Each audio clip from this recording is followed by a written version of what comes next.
हम सभा की अध्यक्षता कर रहे भाकपा माले के अंचल के सेक्रेटरी कॉमरेड अच्छेलाल जी, हमारी पार्टी के वरिष्ठ नेता कॉमरेड सुनील राव, इंसाफ मंच के जिला अध्यक्ष कॉमरेड अख्तर इमाम साहब, मीडिया सरोज दर्पण के अध्यक्ष नदीम सरवर साहब, राजद नेता शमसू जौहर साहब, शांति पीस कमेटी के साथीगण, यहाँ उपस्थित तमाम नेतृत्वकारी साथीगण, किसान मजदूर भाइयों, इनरवा बाजार के तमाम दुकानदार भाइयों, मैं अपनी पार्टी की ओर से आप सबों को लाल सलाम करता हूँ। साथियों, आज हम लोग इनरवा में जो आज ईदगाह के स्थल पर अपनी सभा कर रहे हैं, तो आज की सभा केवल इस ईदगाह के सवाल पर नहीं है।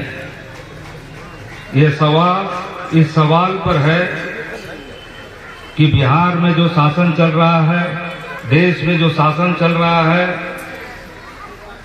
वो आम गरीबों को, कमजोरों को, अल्पसंख्यकों को अपने अधिकार के साथ, सम्मान के साथ जीने देगा कि नहीं देने देगा। हिंदुस्तान का जो संविधान है, नियम कानून है, उसके आधार पर शासन प्रशासन चलेगा कि नहीं चलेगा। हम ये बात इसलिए कहना चाहेंगे कि आप खुद यहाँ मौजूद हैं, हजारों लोग, और आपके सामने नहर के पास सड़क की चौड़ाई कितनी है,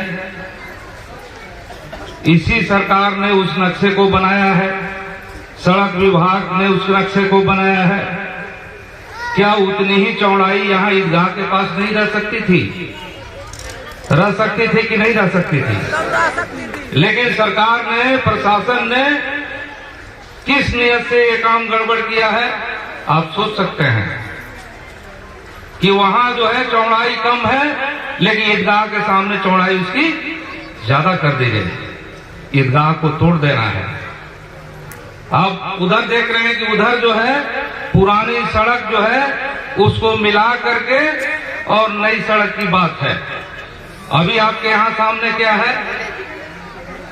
पुरानी सड़क को छोड़ देना है और ईदगाह से मोड़ लेकर के तब आपको गरीबों का घर उजाड़ते हुए और तब आपको एक रास्ता बनाना है, एक सड़क का नक्शा पेश किया गया है। ये किस नियत से है? ये नाइंसाफी है कि नहीं है? क्या ये बात तो आपके सामने है ना कि उधर सड़क छोड़ दी गई और उसके बाद इधर सड़क का अलाइनमेंट कर दिया गया। तो हमारी लड़ाई जो है, ये आज की जो सभा है, वो केवल एक ईदगाह को बचाने के लिए नहीं है।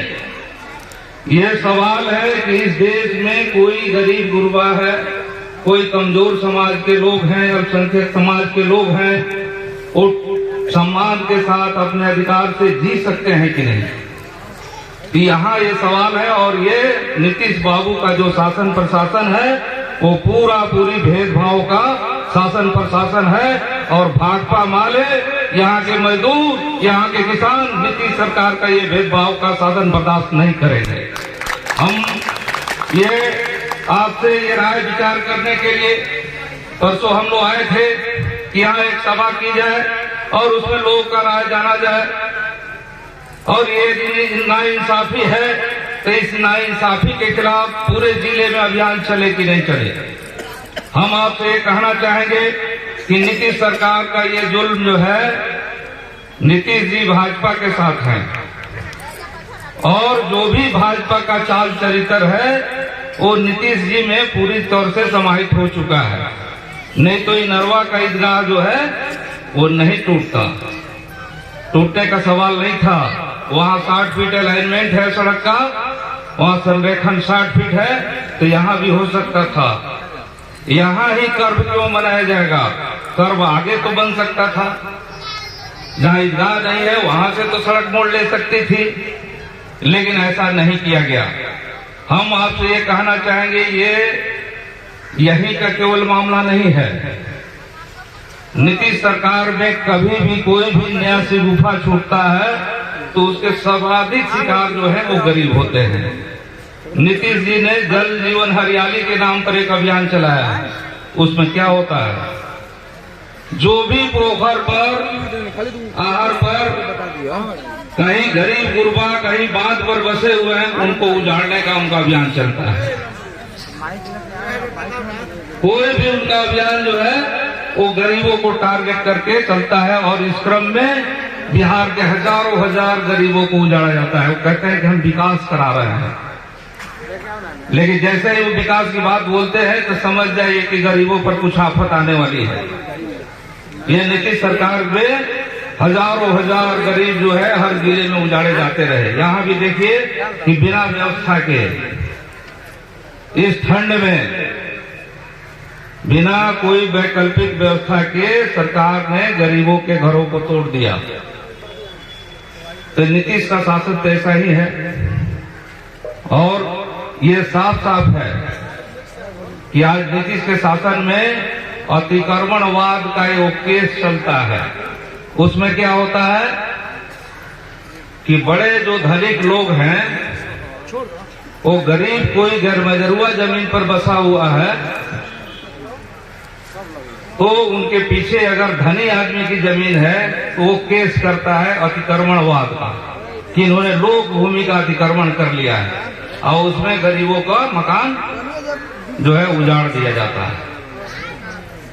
ये हम नीतीश सरकार से कहना चाहेंगे कि उनकी हिम्मत है जो कह रहे हैं कि यहाँ जो है अतिक्रमण है, सरकारी जमीन जितना था उतना ले लेंगे। तो बेतिया राज में 20,000 मकान है। नीतीश बाबू की हिम्मत है उन 20,000 मकानों को तोड़वा देने की। नरकटियागंज बाजार में कम से कम 5,000 मकान है, बड़ी बड़ी बिल्डिंगें हैं, सिनेमा हॉल है, सब चीज है, वो तोड़वा देंगे। चनपटिया में है, मोतिहारी शहर में है, बेतिया राज की जमीन जो है उस पर सारे लोग अवैध तरीके से हैं, कानूनी उनको मान्यता नहीं है, लेकिन क्या वो तोड़वा देंगे? हाँ, उसमें वो चुन के करेंगे, जो गरीब लोग हैं उनको उजाड़ो। किसी को आपने देखा होगा कि अतिक्रमण का कोई बड़ा आदमी है, धनी आदमी है, उसका कोई महल टूट रहा है? ये नहीं होता है, गरीबों को उजाड़ा जाता है। सबसे ज्यादा गैर मजरूआ जमीन, सबसे ज्यादा आम गैर मजरूआ जमीन कौन कब्जा किया है? कौन कब्जा किया है? गरीब गुरबा लोग, जिसको रहने के लिए भी, झोपड़ी के लिए भी जगह नहीं है। यहाँ जो है चीनी मिल जो है सबसे ज्यादा गैर मजरूआ जमीन कब्जा किए हुए है। नरकटियागंज चीनी मिल है, रामनगर चीनी मिल है। जाएंगे उसके पास नीतीश बाबू, उनका शासन प्रशासन जो कहता है कि ये नियम है, ये कानून है, ये अलाइनमेंट है, कहते हैं कि सड़क का ये अलाइनमेंट है। सड़क का अलाइनमेंट जो है वो क्या भगवान ने बना के भेजा है? ये आदमी बनाया है? अल्लाह ने बना के भेजा है उसको कि सड़क जब रहेगी तो यही रहेगी, यही इसका नक्शा होगा। तो ये जो है केवल गरीबों को उजाड़ने के लिए, तंग करने के लिए कोई भी आपको उनका जो अभियान है वो चलता है। गरीबों को सीधे तौर पे उनको डिमोरलाइज करना है, गरीबों को बेइज्जत करना है। जैसे शराब के नाम पर गरीबों में कपकपी बनी रहे और शासन का हैबत बना रहे, लूटपाट चलती रहे, किसी शराब माफिया के नाम पर कोई कार्रवाई नहीं करेंगे। नीतीश बाबू कहते हैं कि हम समाज सुधार के लिए निकले हुए हैं। समाज सुधार यात्रा आजकल वो चला रहे हैं। समाज सुधार यात्रा किसके साथ? भाजपा के साथ रह के समाज सुधार होगा। पूरा नफरत को फैला करके, पूरे समाज में जहर फैला करके समाज सुधार होगा। तो ये नीतीश बाबू जो है वो समाज सुधार की बात बोलते हैं और उनका जो काम है वो सारे मोर्चे पर फेल हैं। यहाँ ब्लॉक में कर्मचारी नहीं है, 16 गो पंचायत में 2 गो कर्मचारी है, ब्लॉक में अमीन नहीं है, स्कूल में मास्टर नहीं है। आपके यहाँ चले जाएंगे तो जैसे सिसवा कोटवा से लेकर के जो बहरी जाता है वो सड़क कच्ची सड़क पड़ी हुई है। ये सड़क जो है भगहा में जो गद्यानी टोला वाली सड़क है वो एकदम खंडार बनी हुई है। भगहा बाजार में पूरा नालियों की बजबजाहट बरसात में रहती है। वो कहते हैं कि हम बहुत काम करते हैं, तो कुल काम कुछ नहीं है, न मास्टर है, न कर्मचारी है, न अमीन है, न आपको विकास से संबंधित कोई काम है। तो अब उन्होंने सिगुफा छोड़ा है कि हम समाज सुधार कर रहे हैं, समाज सुधार कर रहे हैं। समाज सुधार में कौन बात बोल रहे हैं? तो बोल रहे हैं यही कि शराब नहीं पीना चाहिए। तो कौन आदमी कहेगा कि शराब पीना चाहिए? कोई आदमी कहेगा? कोई नहीं कहेगा। वो कहते फिर रहे हैं कि दहेज नहीं लेना चाहिए। तो कौन आदमी कहेगा कि दहेज लेना चाहिए?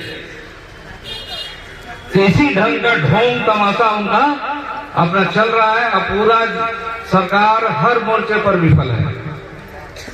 अब सोच लीजिए कि नौजवान जब रोजगार मांग रहे हैं तो उन पर लाठियां चलाते हैं लोग। मास्टर अगर वेतन बढ़ाने की बात बोलते हैं तो उन पर लाठियां चलती है। आशा करकर्ता है, ममता करकर्ता है, आंगनबाड़ी वाले हैं, सब महिलाएं यदि अपने हक अधिकार की बात करेंगी तो उन पर लाठियां चलेंगी। तो सरकार तो पूरे ठेकेदारों, माफियाओं, अपराधियों के लिए बनी हुई है। तो हम ये कहना चाहेंगे कि सीधे तौर पे सरकार को जो है वो पूरे तौर पे भेदभाव की राजनीति करनी है। सरकार को सांप्रदायिक राजनीति करनी है और इस लिहाज से उनको कोई भी ऐसी जगह चाहिए जिसमें ये काम कर सके। तो ये भेदभाव का शासन नहीं चलेगा।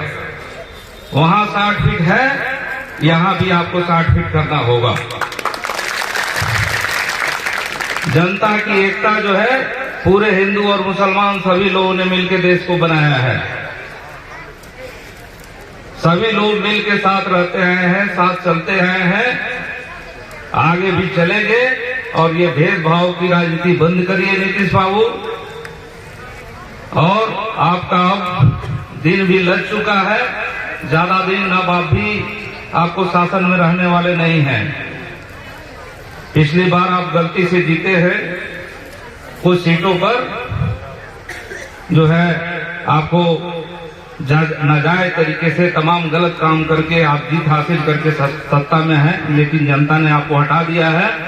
और आगे जो एक ऐसा आपके खिलाफ तूफान आएगा कि आपका कोई नाम लेवा नहीं रहेगा नीतीश बाबू। आप भाजपा के जो नफरत की राजनीति में बहते जा रहे हैं, ये नफरत की राजनीति भाजपा का तो अंत करेगी नहीं, आपका भी अंत करेगी। अब उत्तर प्रदेश में आप देख लीजिए, उत्तर प्रदेश में कोई भी भाजपा का विधायक, कोई भी भाजपा का जो मंत्री है वो वोट मांगने के लिए घूम नहीं पा रहा। जहां जा रहा है लोग वहां जनता उसको खदेड़ रही है। तो आपके लोगों का भी यही होना है। इस लिहाज से हम आपसे तमाम लोगों से कहना चाहेंगे कि इस भेदभाव की राजनीति को, शासन प्रशासन को खत्म करने के लिए हम सभी लोग मजबूत से एक साथ हों। और आने वाले दिनों में हम लोग इस यहाँ जो है, जो सुनील जी ने साथी ने घोषणा किया कि हम लोग पूरे इंसाफ के लिए, जो सरकार यहाँ जो पूरे तौर पे बदनीति के साथ रोड का जो संरेखण गलत बनाया है, रोड का नक्शा जो गलत बनाया है, उस अत्याचार का यहाँ के लोगों पर जो पुलिस जुल्म हुआ है, यहाँ के लोगों पर जो मुकदमे हुए हैं, यहाँ के लोगों को जो घरों को तोड़ा गया है, इन तमाम सवालों को लेके, इस अत्याचार को लेकर के हम लोग जन जन में जाएंगे। और ये 9 दिनों तक कल से अभियान चलेगा। और 10 तारीख को हम लोग इंसाफ मार्च के लिए बेतिया में हजारों हजार लोग एकजुट होंगे। इसकी तैयारी में हम सभी लोग लग जाएं। इन्हीं बातों के साथ हम अपनी बात समाप्त करते हैं। इंकलाब जिंदाबाद, भाजपा माले जिंदाबाद, जनता की एकता जिंदाबाद।